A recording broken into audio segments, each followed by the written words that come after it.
So అందరికీ నమస్కారం. ఈ వీడియోలో 6th క్లాస్ లో ఉన్నటువంటి మొదటి పాఠ్యాంశము పటాల అధ్యయనము తయారీ అనే అంశం గురించి ఈ వీడియోలో మాట్లాడతాము. మరి పటాల అధ్యయనంలో ఉన్నటువంటి వివిధ రకాల పటాల గురించి, రాజకీయ పటాలు అంటే ఏంటి, మరి విశేషమైన పటాలు అంటే ఏంటి, భౌతిక పటాలు అంటే ఏంటి, ప్రధాన అసలు పటము అంటే అంశాల గురించి ఈ యొక్క వీడియోలో మాట్లాడుకుంటాము. ఫస్ట్ పటము అంటే ఏంటి?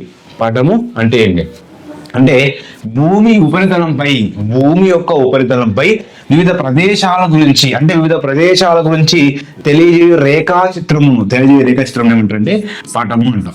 తెలియజేయు రేఖాచిత్రమును పటము అంటామండి. భూమి ఉపరితలంపై వివిధ ప్రదేశాల గురించి తెలియజేసినటువంటి ఆ రేఖాచిత్రాన్ని పటము అంటాం. ఇక్కడ చిత్తుపటం అంటే ఏంటి? ఇక్కడ చిత్తుపటం అంటే వాస్తవానికి ఖచ్చితమైన కొలతలు ఉండవు, ఖచ్చితమైనటువంటి దూరం ఉండదు. కాబట్టి ఖచ్చితమైనటువంటి కొలతలు మరియు దూరం లేకుండా ఊహాజనితంగా గీయబడినటువంటిది ఏమంటామంటే దీన్ని చిత్తుపటము అంటాం. చిత్తుపటము అంటాం. అంటే ఇక్కడ చిత్తుపటానికి ప్రధాన ఎగ్జాంపుల్ ఏంటి? మనము దానికి ఎలాంటి స్కేల్ ఉండదు, దూరం ఉండదు. కాబట్టి అలాంటి ఏంటంటే చిత్తుపటాలు అంటాం. ఇక్కడ పటము అంటే ఏంటి? పటం అంటే వివిధ ప్రదేశాల గురించి, అంటే భూమి ఉపరితలంపై వివిధ ప్రదేశాల గురించి తెలియజేసేటువంటి రేఖాచిత్రమే పటము. చిత్తుపటం అంటే ఏంటంటే ఖచ్చితమైనటువంటి కొలతలు లేకుండా, దూరం లేకుండా ఊహాజనితంగా ఉన్నది చిత్తుపటం. నెక్స్ట్ స్కేల్ అంటే ఏంటి? స్కేల్ అంటే ఏంటి సార్ అంటే ఇక్కడ అనుపాతంగా, అంటే పటాన్ని గీసేటువంటి దాని యొక్క అనుపాతం చేసుకొని వాస్తవ దూరాలు తగ్గించడం. వాస్తవ దూరాలు అంటే సిద్దిపేట నుంచి హైదరాబాద్కు 100 కిలోమీటర్లు అనుకుందాం. ఆ వాస్తవ దూరాలను 100 కిలోమీటర్లు మనం పటంలో గీయలేం కాబట్టి ఒక సెంటీమీటర్ ఇసుకో అంటే ఒక 10 కిలోమీటర్లు ఇసుకోవద్దు, ఒక సెంటీమీటర్ లేదా ఒక సెంటీమీటర్ ఇసుకోవద్దు 10 కిలోమీటర్లు అలా తీసుకొని ఆ స్కేల్ ప్రకారం తీసుకుంటే, ఇక్కడ స్కేల్ అంటే వాస్తవ దూరాలను తగ్గించి మానచిత్రంలో చూపించేటువంటిది దూరమే. అంటే ఇక్కడ 100 కిలోమీటర్లు మన పటంలో గీయలేం కాబట్టి 100 కిలోమీటర్లను 100 కిలోమీటర్ ఒక సెంటీమీటర్ తీసుకుంటాం. అట్లా తగ్గించదాన్ని స్కేల్ అంటాం. అంటే అనుపాత వాస్తవ దూరాలను తగ్గించి మానచిత్రంలో చూపించేటువంటి దూరమే స్కేల్ అంటాం. నెక్స్ట్ వచ్చేసి దిక్కు అంటే, దిక్కులు ప్రధాన దిక్కులు 4 ఉన్నాయి. మూల దిక్కులు మనకు 4 ఉన్నాయి, మూల దిక్కులు 4, ప్రధాన దిక్కులు 4 ఉన్నాయి. కాబట్టి ఇక్కడ ఒక ప్రదేశం నుంచి ఒక ప్రదేశం నుంచి స్థానం నుంచి సాపేక్షంగా చెప్పేది, సాపేక్షంగా తెలియజేసేది దిక్కు. అంటే ఒక స్థానం నుంచి సాపేక్షంగా తెలియజేసేది. ఇక్కడ చిన్న బిట్టు కూడా అడిగే అవకాశం ఉంటుంది. దిక్కు ఏం తెలియజేస్తుంది? ఒక స్థానం నుంచి సాపేక్షంగా తెలియజేసేటువంటి దిశను దిక్కు అంటాము. నెక్స్ట్ కార్టోగ్రఫీ అంటే మ్యాప్ల గురించి లేదా పటాల గురించి అధ్యయనం చేయడాన్ని ఏమంటామంటే కార్టోగ్రఫీ అంటే, లేదా మ్యాప్ల తయారీ గురించి తెలియస్తుంది. పటాల తయారీ గురించి మ్యాప్ల తయారీ గురించి తెలియజేసేది కార్టోగ్రఫీ. ప్రధాన దిక్కులు ఏంటి? ప్రధాన దిక్కులు మనకు అందరూ తెలుసు. ఉత్తరము, దక్షిణము, తూర్పు, పడమర. ఇవి ప్రధాన దిక్కులు: ఉత్తరము, దక్షిణము, తూర్పు, పడమర. మూల దిక్కులు చూసినట్లయితే నైరుతి, ఈశాన్యం, వాయువ్యం, ఆగ్నేయం. ఇవి మూల దిక్కులు చెప్పుకుంటాం. కాబట్టి ఇవి ఎంత ఈజీగా క్వశ్చన్ అడిగాడు కాబట్టి ఒక దిక్కులు అందరూ తెలిసి. పటాలలో ఉన్నటువంటి రకాలు ఏంటి? పటాలలో ఉన్నటువంటి ప్రధాన రకాలు ఏంటి? పటాలలో వీటి మీద ప్రశ్న అడుగుతాడు. కొన్నిసారి అంటే చారిత్ర పటాలు అంటే రాజుల కట్టడాల గురించి తెలియజేసే పటాలు ఏంటి? చారిత్ర పటాలు. ఒక నేలల గురించి అధ్యయనం చేస్తుంది, నేలల అంశాలు, ఒక నేలల విషయం తెలియజేసేది, ఒక విషయానికి సంబంధించింది. థిమాటిక్ లేదా విషయ సంబంధ పాఠము. విషయ సంబంధం లేదా థిమాటిక్ పటాలు అంటాం. ఇక్కడ రాజకీయ పటాలు రకాలు: రాజకీయ పటాలు, భౌతిక పటాలు, చారిత్ర పటాలు, విషయ లేదా థిమాటిక్ పటాలు అంటాం. ఇక్కడ రాజకీయ పటాలు అంటే ఏంటి, భౌతిక పటాలు అంటే ఏంటి, చారిత్ర పటాలు అంటే ఏంటి, విషయ సంబంధ పటాలు అంటే ఏంటి అంటే ఒక అంశం గురించి మనము డిస్కస్ చేస్తాం. ఫస్ట్ రాజకీయ పటాలు అంటే ఏంటి? అంటే ఒక దేశంలో ఉన్నటువంటి ప్రధాన సరిహద్దులు, సరిహద్దులు మరియు దేశంలో ఉన్నటువంటి రాజధానులు, ప్రధాన నగరాలు, దేశంలో ఉన్నటువంటి ప్రధాన నగరాలను, ప్రధానమైనటువంటి పట్టణాలను తెలియజేసేది రాజకీయ పటాలు. సో దేశంలో ఉన్నటువంటి జిల్లాలు, సరిహద్దులు, దేశంలో ఉన్నటువంటి జిల్లాలు, ఈ విధంగా ఇవన్నీ అంశాలు తెలియజేసేదాన్ని రాజకీయ పటాలు అంటాం. అంటే ఒక దేశంలో ఉన్నటువంటి రాష్ట్రాలు, రాజధానులు, ప్రధాన నగరాలు, ప్రధాన పట్టణాలు, మరియు ఇక్కడ ఏమన్నాడు, ప్రధాన పట్టణాలు, రాష్ట్ర సరిహద్దులు కూడా, జిల్లాలు కూడా తెలియజేసేదాన్ని ఏమంటారంటే రాజకీయ పటాలు అంటాం. రాజకీయ పటాలు అంటాం. నెక్స్ట్ వచ్చేసి సో భౌతిక పటాలు అంటే ఏంటి? భూస్వరూపాలు. మనకు భూస్వరూపాలు ప్రధానంగా సో భూస్వరూపాలు మూడు రకాలుగా ఉంటాయి. సో ఇక్కడ మొదటి శ్రేణి భూస్వరూపాలు. మొదటి శ్రేణి ఏంటి? సో ఖండాలు. మొదటి శ్రేణి భూస్వరూపాలు ఖండాలు, మహాసముద్రాలు. ఇవి మొదటి శ్రేణి భూస్వరూపాలు అంటాం. సో ఇక్కడ రెండవ శ్రేణి భూస్వరూపాలు ఏంటి? మనకు ప్రధానమైనవి పీఠభూములు. సో పీఠభూములు. నెక్స్ట్ ఏంటి? మైదానాలు. నెక్స్ట్ పర్వతాలు. సో ఇక్కడ మూడవ శ్రేణి అంటే ఇక్కడ మామూలుగా భూస్వరూపాలు మూడు రకాలు తీసుకున్నప్పుడు అందులో మూడవ శ్రేణి అంటే ఇక్కడ ఏం సార్ అంటే సో ఇక్కడ లోయలు, అగాధ. సో అగాధ దరులు. సో అగాధ దరి. సో అదేవిధంగా ఇంకా లోయలు, ఇసుక లోయలు.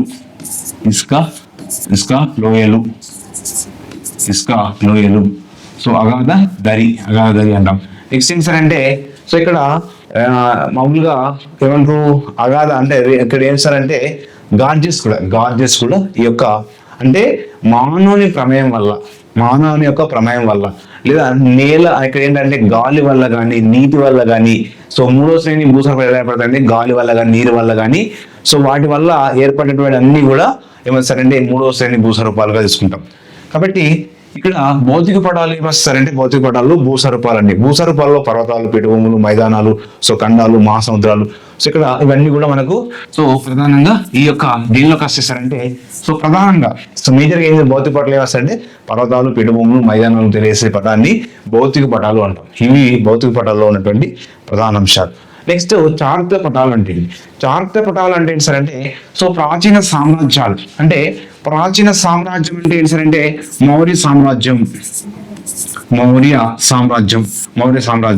సో ఇక్కడ అదేవిధంగా గుప్త సామ్రాజ్యం.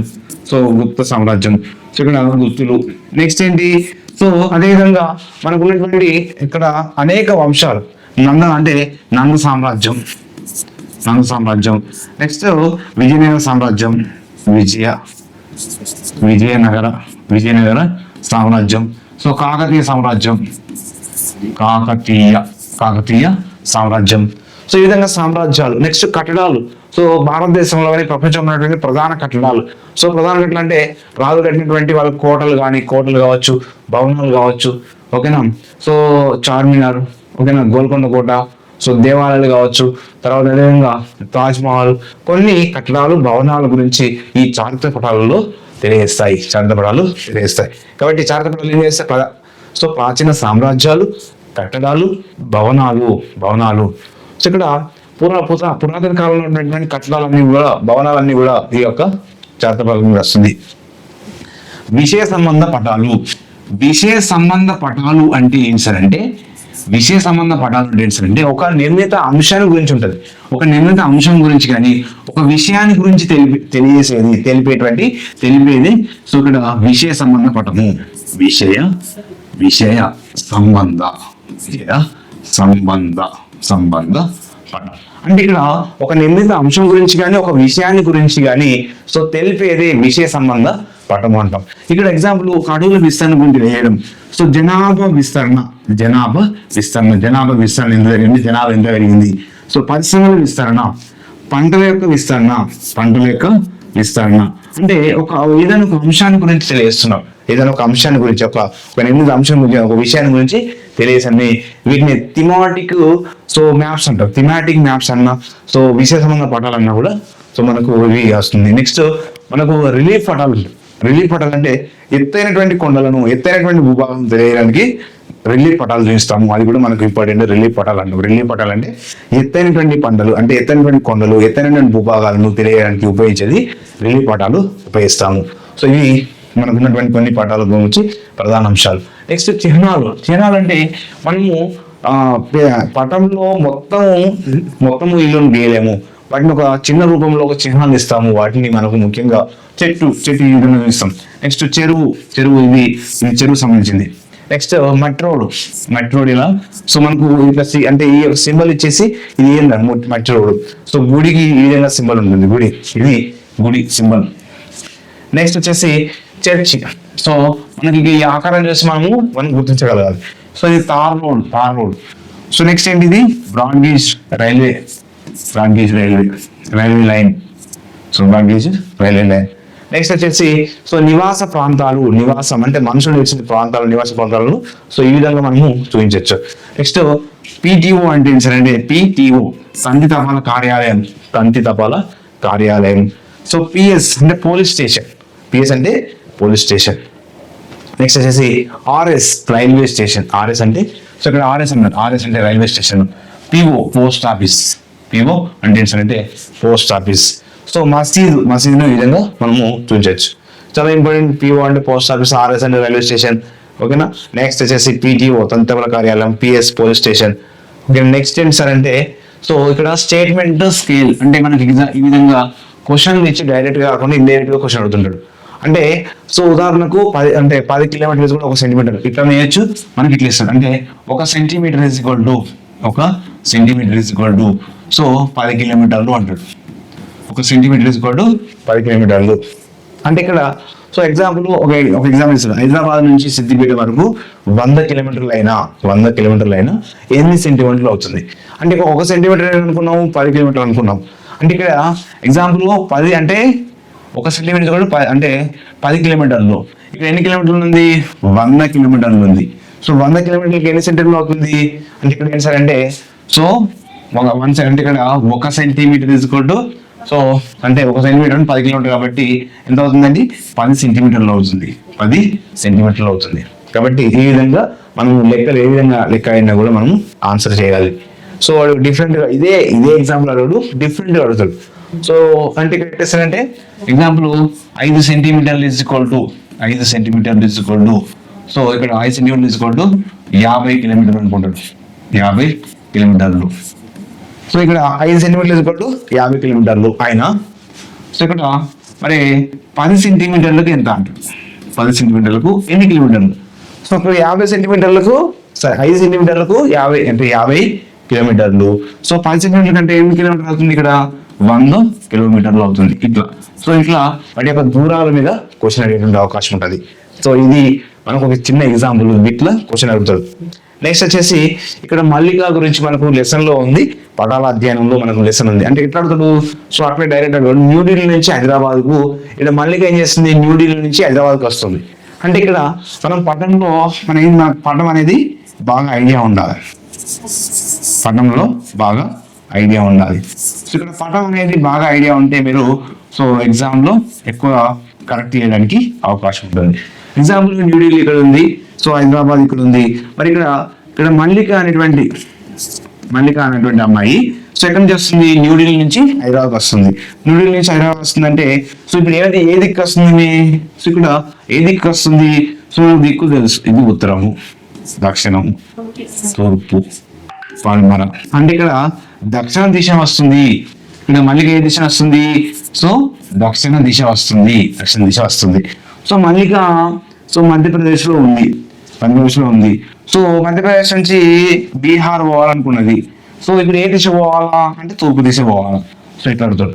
నెక్స్ట్ మల్లిక మధ్యప్రదేశ్ నుంచి గుజరాత్ పోవాలి. ఏ దిశ పోవాలా, పడమర దిశ పోవాలి.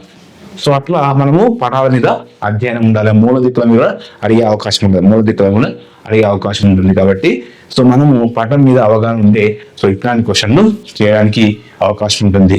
సో ఇది మొదటి లెసన్ యొక్క ప్రధాన అంశాలు. Okay, thank you to all.